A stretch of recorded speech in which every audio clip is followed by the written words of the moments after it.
Salut la team MOF. Préparez-vous, aujourd'hui on plonge dans l'analyse du combat. On sort les pronos, restez bien jusqu'au bout. Pronostic UFC, Melissa Mullins contre Luana Carolina, le moteur diesel, Melissa Mullins. Mon Dieu, par où commencer avec ce profil? Techniquement, on a affaire à une grappleur. Son chemin vers la victoire est censé être d'une simplicité enfantine, réduire la distance, attraper, amener au sol et dominer. Mais le grand problème de Mullins, c'est le syndrome du moteur diesel. Elle est toujours désespérément lente à démarrer dans ce domaine. Son style, c'est de l'attentisme dangereux. Si vous mettez 3 plombes à enclencher la marche avant et à lancer vos takedowns, vous laissez tout le temps du monde à votre adversaire pour vous lire. Si elle n'impose pas sa lutte avec urgence dès la première minute, son offensive s'annule complètement et elle va passer 15 minutes à chasser des fantômes. C'est le profil parfait de la lutteuse qui oublie de lutter, la striker par défaut, Luana Carolina. De l'autre côté, on a l'expérience de la vétérante. Soyons clairs, Carolina est la frappeuse supérieure ici, et c'est dire quelque chose car elle est très loin d'être une striker fantastique. Mais voilà, elle a le vice de l'octogone, l'allonge et juste assez de puissance debout pour garder Mullins à distance respectueuse. Face à un profil aussi lent au démarrage que l'anglaise, son plan de jeu est une évidence. Anticiper les projections téléphonées, rester sur ses appuis et la frustrer avec son volume de coups, c'est le duel ultra classique de la striker contre la grappleur, mais la striker a toutes les cartes en main si elle ne fait pas d'erreur de placement. Le verdict, soyons honnêtes, niveau adrénaline pour ce pronostic, c'est loin d'être le frisson de l'année. On ne s'attend pas au Fight of the Night, mais plutôt à une longue bataille de gestion de distance. Dans ce genre de situation où la spécialiste du sol a du mal à imposer son jeu, la règle d'or est de miser sur la combattante qui a l'expérience nécessaire pour dicter le tempo debout et éviter le piège. Mon choix principal, victoire de Luana Carolina. Le timing, par décision unanime, elle va gérer à distance, repousser les tentatives de lutte et frustrer Mullins jusqu'à la cloche finale. Ne sortez pas le popcorn, sortez plutôt l'oreiller. Pronostic UFC, Chanel Dyer contre Ravena Oliveira. La lame affûtée, Chanel Dyer. Mon Dieu, par où commencer avec ce duel? Parlons d'abord de Chanel Dyer. Si on se concentre sur le striking, c'est une véritable lame de rasoir. Son jeu debout est très aiguisé. Même si elle s'est inclinée lors de son passage au Dana White's Contender Series des WCS, elle y a livré une très belle prestation et a prouvé qu'elle avait le niveau pour faire de gros dégâts. Face à un profil comme celui d'Oliveira, je m'attends à une véritable domination de sa part sur les phases de pied-point. Elle a la technique, la vitesse et elle va dicter le rythme, le siège éjectable Ravena Oliveira. De l'autre côté, l'ambiance est beaucoup plus sombre pour Ravena Oliveira. Elle affiche actuellement un effrayant bilan de 0-2 à l'UFC. Autant vous dire qu'elle rentre dans la cage avec une cible géante peinte dans le dos. C'est un combat coup près. Si elle perd ce week-end, c'est presque la porte de sortie assurée de l'organisation. C'est la pression absolue. Côté lutte et grappling, écoutez, je ne suis même pas sûr qu'on verra l'ombre d'un takedown dans cet affrontement. Pour être tout à fait franc, c'est un peu un combat triste d'y penser sous cet angle. Alors passons tout de suite à autre chose. D'accord, ça va se régler debout, à la dure. Le verdict, soyons clairs, le niveau de confiance est plutôt bon ici en faveur de Dyer. C'est un combat classique où la technique pure devrait surclasser le désespoir. Face à une combattante dos au mur, Dyer a juste besoin de rester concentré, de garder la distance et de faire parler sa précision. Mon choix principal, victoire de Chanel Dyer. Le timing par décision, elle va découper Oliveira à distance, dominer les échanges round après round sans prendre de risques inutiles et probablement renvoyer la brésilienne hors de l'UFC. Pronostic UFC, Shamrock contre Abdul Karim Al-Selwadi, le fantôme du grappling. Shamrock, mon Dieu, par où commencer? Encore une bataille grapplée contre striker, bon sang, on ne s'en sort plus sur cette carte. Le cas Shamrock est d'ailleurs assez fascinant, c'est au sol qu'il est censé prospérer et écœurer la concurrence. Mais le grand mystère, on n'a quasiment rien vu de sa lutte depuis qu'il a mis les pieds à l'UFC. Sa réputation repose presque intégralement sur ses carnages dans les organisations précédentes. Debout, on ne va pas se mentir, il ne frappe pas exactement avec l'aisance d'un champion du monde. On espère donc sincèrement qu'il a gardé son meilleur grappling en réserve et qu'il compte nous le montrer ce week-end parce que sinon la soirée va être longue. Le sniper à l'overhand, Abdul Karim Al-Selwadi, de l'autre côté, l'équation est brutale. Abdul Karim Al-Selwadi est de loin le striker le plus efficace ici. Son arme fatale, un overhand du bras droit qui part de l'espace et qui fait de très lourds dégâts.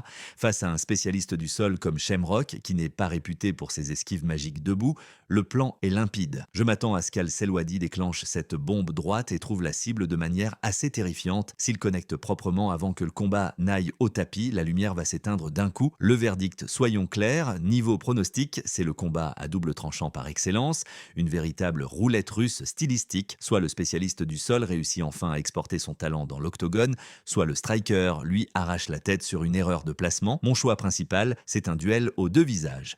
Je pars sur une victoire de Shamrock par décision s'il arrive enfin à imposer son jeu au sol, ou une victoire d'Al Selwady par KO. Le timing, si c'est Al Selwady qui s'impose, ça tombera vite. KO au premier ou deuxième round grâce à cet overhand dévastateur. Sortez le popcorn, ça passe ou ça casse. Pronostic UFC. Mario Pinto contre Felipe Franco. Le vrai test, Mario Pinto. Mon Dieu, par où commencer avec ce duel? Parlons d'abord du patron dans la cage, Mario Pinto. Niveau striking, c'est une domination absolue annoncée de sa part.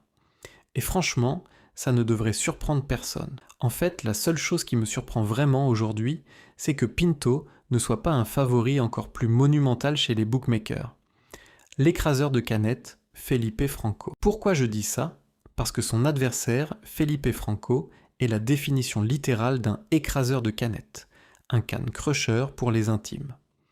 Petite note supplémentaire pour ce combat. Je vous invite tous à faire pause, à aller checker le record de Franco, puis à regarder attentivement le palmarès désastreux des adversaires qu'il a affrontés. Et s'il vous plaît, rigolez avec moi. C'est un mirage complet.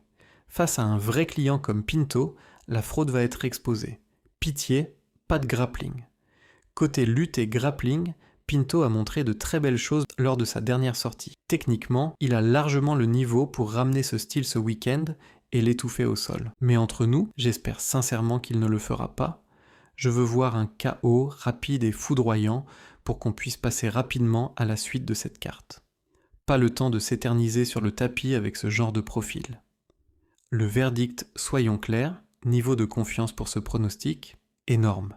C'est l'heure de la réalité pour le palmarès gonflé à l'hélium de Franco. Mon choix principal, victoire de Mario Pinto. Le timing, par KO foudroyant dès le premier round. Une petite droite bien placée, on éteint la lumière, on prend le chèque et on passe au combat suivant. Pronostic UFC. Antonio Trocoli contre Mantas Kondratavicius. Le punching ball humain. Antonio Trocoli. Mon Dieu, par où commencer? Vous savez ce qui est toujours agréable quand on voit le nom d'Antonio Trocoli sur une carte de l'UFC. C'est la garantie absolue qu'on va assister à une masterclass de striking de la part de son adversaire. En face, on a Mantas Kondratavicius. C'est un combattant vraiment solide, très dur au mal, avec une belle polyvalence debout. Mais ce qui fait la différence, c'est qu'il a cette petite touche de vraie méchanceté dans ses actions. Il ne vient pas pour marquer des points, il vient pour faire des dégâts. Et face à une cible mouvante comme Trocoli, ça promet. Un niveau UFC. Laissez-moi rire. Côté lutte et grappling. Écoutez, je suppose que Trocoli est un bon grappleur sur le papier ou dans le gymnase de son quartier. Mais soyons honnêtes 2 minutes. Je ne pense absolument pas qu'il ait le niveau pour combattre à l'UFC. Du coup, pendant ce segment, je vais assumer totalement de le critiquer à l'aveugle, parce qu'il n'y a littéralement rien d'autre à dire ici. La note supplémentaire de cette analyse tient en une phrase. Antonio Trocoli est nul. Mais bon, entre nous, on le savait déjà tous, n'est-ce pas? Le verdict, soyons clairs. Le niveau de confiance pour ce pronostic est au maximum du moment qu'on parie contre Trocoli. Il est là pour servir de chair à canon et faire briller la polyvalence et l'agressivité de Mantas sous les projecteurs. Mon choix principal. Victoire facile de Mantas Kondratavicius. Le timing, par KO au deuxième round. Le temps que Mantas s'échauffe un peu, prenne ses marques au premier round et décide d'éteindre définitivement la lumière au deuxième. Trocoli va encore passer un très sale quart d'heure. Pronostic UFC, Louis Sutherland contre Brando Perisic, Sutherland contre Perisic. Mon Dieu, par où commencer avec ce combat? Je vais être franc avec vous, la team. Je ne veux même pas prendre ce duel au sérieux. Si on analyse le striking, c'est littéralement de la bouillie contre de la bouillie. C'est brouillon. C'est chaotique. La technique a pris des vacances. Et absolument tout peut arriver quand ces deux-là vont commencer à envoyer des parpaings au hasard. Lutte et bâillement. Côté lutte et grappling, spoiler alert, n'y comptez même pas. Ça ne devrait probablement pas arriver. On est sur une bagarre de bar assumée. D'ailleurs, petite note supplémentaire. Vous ne pouvez pas m'entendre derrière votre écran, mais en rédigeant cette analyse, je suis littéralement en train de soupirer et de bâiller en même temps. C'est le genre de combat de fond de carte qui me fatigue d'avance. Le verdict, soyons clairs. Niveau de confiance pour ce pronostic, sous 0. Dans cette équation à 1000 inconnus, où l'aléatoire règne en maître, on va bêtement suivre la dynamique de la violence. Mon choix principal. Victoire de Brando Perisic. Le timing, par KO dès le premier round. Et pour être totalement transparent avec vous, je m'en fiche complètement. Si ce prono est faux, eh bien tant pis pour lui. On passera très vite à autre chose de plus intéressant. Gardez votre argent dans votre poche pour celui-là. Pronostic UFC, Nathaniel Wood contre Lozen Keita. La puissance dégueulasse, Lozen Keita, mon Dieu, par où commencer avec cette dinguerie? Parlons d'abord du striking. D'un côté, on a le phénomène Lozen Keita. Ce mec possède une puissance de frappe littéralement dégueulasse. Mais attention, on ne va pas se mentir, sa technique est parfois un peu bâclée. Il peut être assez rigide quand il envoie ses parpaings. Le truc terrifiant, c'est qu'il lui suffit d'un seul coup propre pour débrancher ses adversaires. En face, le vétéran Nathaniel Wood est indéniablement le striker le plus propre et le plus académique. Mais ma grande crainte ici, c'est que Wood se fasse bêtement attraper en plein milieu d'un échange et se fasse abattre de la manière la plus violente qui soit. La marge d'erreur debout est minuscule pour l'anglais, la bouée de survie, la lutte de Wood, et c'est là qu'on arrive à la lutte et au grappling. C'est ici, et seulement ici, que Nathaniel Wood doit briller. S'il a un minimum de QI combat, il doit impérativement imposer sa lutte. S'il arrive à casser la distance et à l'amener au sol, il peut complètement freiner l'agressivité féroce de Keita et prendre le contrôle de ce combat qui s'annonce ultra volatile. C'est son assurance vie.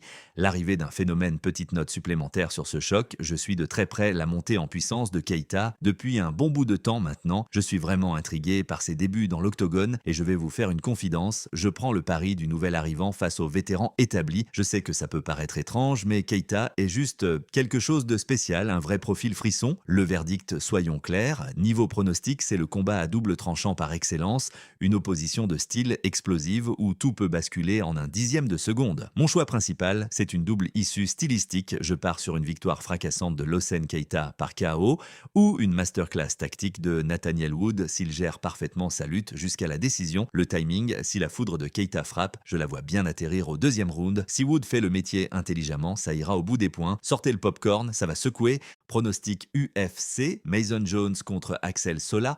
La machine à pression, Mason Jones. Mon Dieu, par où commencer avec cette opposition de style? D'un côté, on a le gallois Mason Jones.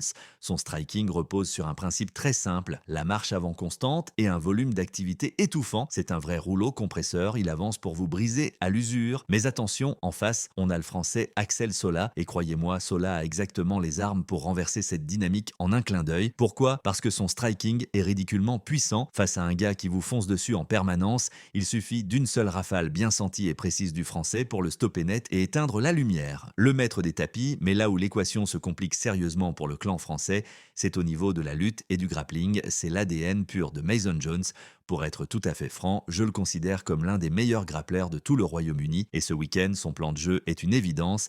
Il va tout faire pour faire briller son grappling, casser la distance et traîner Sola dans des eaux très très profondes. Le grand classique, petite note supplémentaire sur ce choc, on est en plein dans le bon vieux classique du grappler contre le striker. Sur le papier, ça a le potentiel de partir dans tous les sens et d'être un combat complètement fou. Sola a la foudre dans les poings pour abréger le combat, mais Jones a le cardio et la lutte pour transformer cet affrontement dans un véritable cauchemar d'endurance pour le français. Le verdict, soyons clairs, niveau pronostic, c'est un duel tactique où le premier qui impose sa zone de confort a gagné. Mon choix principal, je vais privilégier le contrôle et le volume de lutte. Victoire de Mason Jones, le timing par décision. Il va devoir survivre aux rafales initiales de Sola pour ensuite imposer sa lutte étouffante contre la cage et au sol et valider les rounds un par un jusqu'à la cloche finale.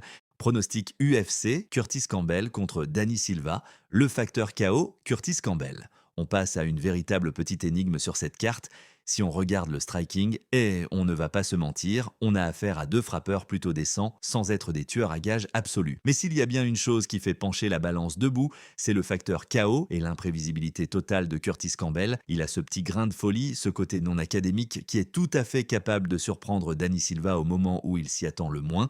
L'effet Paddy Pimblett côté lutte et grappling, sur le papier, la dynamique devrait aussi tourner à l'avantage de Campbell. Pourquoi? Tout simplement parce qu'il s'entraîne avec un certain Paddy Pimblett. Côtoyer ce genre de partenaire garantit généralement un niveau de grappling et de lutte au minimum très acceptable. Mais attention, je suis 100% transparent avec vous la team, c'est de la pure spéculation. Honnêtement, avec ces deux-là, je ne sais pas du tout comment les phases d'accrochage vont réellement se jouer une fois la porte fermée. On navigue complètement à vue. Le test de vérité, petite note supplémentaire sur ce duel, c'est un combat vraiment intéressant parce qu'il va nous servir de révélateur. J'ai sincèrement hâte de voir à quel point Curtis Campbell était réellement bon face à un adversaire solide comme Silva. C'est l'heure de vérité. Le verdict, soyons clairs. Niveau de confiance pour ce pronostic, on reste prudent vu les inconnus, mais l'imprévisibilité prime souvent dans ce genre de match-up. Mon choix principal, je vais miser sur le grain de folie et l'avantage supposé au sol. Victoire de Curtis Campbell. Le timing, par décision. Le combat risque d'être disputé. Silva était résistant, mais Campbell devrait gratter suffisamment de points grâce à son volume chaotique et quelques potentielles phases de contrôle. Pronostic UFC, Roman Dolidze contre Christian Leroy Duncan, CLD, le sniper britannique. Christian Leroy Duncan, mon Dieu, par où commencer? Parlons de l'art de la guerre debout. Si on analyse le striking, on touche ici à du très haut niveau. CLD est un frappeur absolument fantastique. Toute sa carrière s'est construite sur une boxe chirurgicale et une utilisation parfaite de sa grande allonge et de son gabarit. Son style, il ne se presse pas, il pique à distance, il inflige des dégâts sans s'exposer et il fait monter la température et le volume de frappe au fur et à mesure que les rounds passent. Mais attention, en face, on a Roman Dolidze et le Géorgien ne fait pas dans la dentelle. Il a des parpaings à la place des mains. Son plan pour survivre debout, envoyer des frappes extrêmement lourdes, non pas forcément pour mettre KO, mais surtout pour masquer ses changements de niveau et arracher ses fameux takedowns. La zone de mort, le sol de Dolidze. Car oui, on arrive à la lutte et au grappling. C'est ici que se trouve le royaume de Dolidze. Sa carrière à haut niveau repose quasi intégralement sur son jiu-jitsu brésilien. L'équation est brutale. S'il parvient à amener le combat au sol, il devrait tranquillement glisser vers une victoire par soumission ou même nous sortir un de ces fameux TKO en ground and pound depuis une position improbable. Mais voilà le vrai suspense. La défense de takedown de CLD a énormément progressé dernièrement. Tout le combat repose sur cette question. Le Britannique pourra-t-il garder l'affrontement sur ses deux pieds? Le syndrome de la carte petite note supplémentaire pour la route. On est encore sur une bataille classique du grappler contre le striker. Sérieusement, ça fait quoi 5 sur la même carte maintenant? Bon sang, les matchmakers de l'UFC ont fait un copier-coller tout le week-end ou quoi? Le verdict, soyons clairs, niveau pronostic, c'est la corrida classique. Le matador technique face à la brute du sol, mon choix principal. Je vais faire confiance à l'évolution du matador. Victoire de Christian Leroy Duncan. Le timing, par décision, je mise sur sa nouvelle défense de lutte. Il va frustrer Dolidze, le maintenir au bout de son jab et de ses kicks pendant 15 minutes, accumuler les points intelligemment et repartir avec la victoire sans prendre de risques inutiles. Pronostic UFC, Iwo Baraniewski contre Austin Lane, la boule de démolition. Iwo Baraniewski, mon Dieu, par où commencer avec cette dinguerie? Parlons d'abord du striking. C'est simple, la balance penche à 100% en faveur d'Iwo Baraniewski ici. Pourquoi? Parce que Austin Lane est juste terrible debout, on ne va pas se mentir. Mais attention, ne vous attendez pas à une masterclass technique de la part de Baraniewski. C'est une véritable boule de démolition, mais avec très peu d'intelligence dans la cage. Je m'attends donc à voir un QI de combat frôlant le zéro, mais un maximum absolu de dégâts de la part de ce frappeur ultra lourd. Ça va balancer des gros parpaings sans réfléchir. Le miracle du takedown côté lutte et grappling. Écoutez, vous auriez beaucoup de chance de voir l'ombre d'un seul takedown dans ce combat. S'il devait y avoir une mise au sol par miracle, elle viendrait très probablement de Lane en mode survie désespéré. Donc pour les plus audacieux, gardez un petit œil sur les codes de takedown d'Austin Lane. Ça pourrait être la petite surprise statistique de la soirée. L'absurdité poids lourd, petite note supplémentaire pour ce duel. On a affaire à un affrontement complètement absurde, c'est le genre de combat de poids lourd qui devrait logiquement exciter le public et finir en feu d'artifice très rapidement, à moins que ces deux-là ne fatiguent au bout d'une minute et décident de nous offrir un festin de câlins soporifiques contre le grillage. Pitié, épargnez-nous ça, le verdict, soyons clairs, on éteint le cerveau, on range la technique au vestiaire et on regarde les camions se rentrer dedans. Mon choix principal, victoire d'Iwo Baraniewski, le timing par KO foudroyant dès le premier round, la boule de démolition va toucher la cible très vite face à la défense catastrophique de Lane. Ne clignez pas des yeux, ça ne devrait vraiment pas durer longtemps. Pronostic UFC, Michael Venom Page, MVP, contre Sam Patterson, la matrice. Michael Venom Page, mon Dieu, par où commencer avec ce phénomène? Les côtés striking, c'est une évidence absolue. MVP est de loin le frappeur supérieur ici. Debout, c'est un véritable cauchemar à gérer. Un puzzle indéchiffrable avec son style karaté insaisissable. Je parie qu'on va assister à des séquences où le pauvre Sam Patterson sera littéralement figé sur place comme un lapin dans les phares d'une voiture, incapable d'anticiper de quel angle va bien pouvoir partir la prochaine foudre. Qu'on l'aime ou qu'on le déteste, c'est toujours un spectacle excitant quand MVP rentre dans la cage, le plan de survie, la lutte de Patterson. Maintenant, parlons lutte et grappling. L'équation pour Patterson est affreusement simple. S'il veut trouver le moyen infaillible de gagner ce combat, il doit lutter. Son seul et unique espoir est de neutraliser la menace permanente que représente MVP debout. Et il n'y a pas 36 solutions pour ça. Il faut casser la distance, amener Page au sol et agir comme une couverture lestée en y restant très très longtemps, tout en cherchant une soumission. S'il accepte de jouer au kickboxing à distance, c'est un suicide sportif. Le spectacle garantit petite note supplémentaire. J'aime vraiment ce combat. N'importe quel affrontement impliquant MVP est un rendez-vous que vous ne pouvez tout simplement pas manquer. Honnêtement, je ne m'attends pas du tout à voir un énorme bouleversement ou un upset ici, même si on le sait tous, dans l'octogone, avec de petits gants de 4 onces, absolument tout peut arriver. Le verdict, soyons clairs, niveau pronostic, c'est la masterclass technique du sniper face à un adversaire qui va prier pour un takedown. Mon choix principal, victoire de Michael Venom Page, le timing par KO au 3e round, le temps qu'il prenne ses marques, qu'il lise parfaitement la distance, qu'il joue un peu avec sa proie en la frustrant, avant de trouver l'ouverture parfaite pour éteindre la lumière avec style. Sortez le popcorn. Pronostic UFC, Luke Riley contre Michael Aswell, Junior, la brute sans filtre, Luke Riley. Mon Dieu, par où commencer avec cette boucherie annoncée? Et parlons d'abord du striking. Luke Riley est une véritable brute épaisse en matière de frappe. Ses coups partent avec une force et une puissance absolument incroyables. Et le plus beau dans tout ça, il n'en a strictement rien à faire de sa propre défense. C'est exactement pour ce genre de violence totalement décomplexée que les fans l'adorent, n'est-ce pas? Face à un adversaire comme Michael Aswell Jr., je m'attends ni plus ni moins à le voir s'acharner sur sa proie debout. Pas de câlin, juste du ground et pound côté lutte et grappling. Honnêtement, je ne m'attends pas du tout à voir de longs échanges techniques. Et si par le plus grand des hasards, le combat finit par atterrir sur le tapis, n'espérez pas un festival de Jiu-Jitsu, ce sera uniquement pour permettre à Riley de sécuriser une position dominante et de mettre en place un finish ultra violent au sol. Le cadeau des matchmakers, petite note supplémentaire, et on va se dire les choses franchement, la team, ça ressemble à 100% à un combat sur mesure organisé par les matchmakers de l'UFC. L'objectif est clair comme de l'eau de roche, utiliser Aswell comme chair à canon pour construire la hype de Riley et essayer d'en faire une nouvelle star. Sur le papier, ce n'est tout simplement pas un combat raisonnable ou équilibré. Le verdict, soyons clairs, niveau pronostic, on va sagement suivre le scénario qui semble avoir été écrit d'avance par l'organisation. Mon choix principal, victoire indiscutable de Luke Riley, le timing par KO au 3e round, le temps qu'il fasse le show debout et qu'il accumule les dégâts massifs sur Aswell pendant les 2 premiers rounds, avant que l'arbitre ou le corps de son adversaire ne décide que la punition a assez duré. Pronostic UFC, main event, Movsar Evloev contre Lerone Murphy. Le sniper, Lerone Murphy, mon Dieu, on y est, le main event.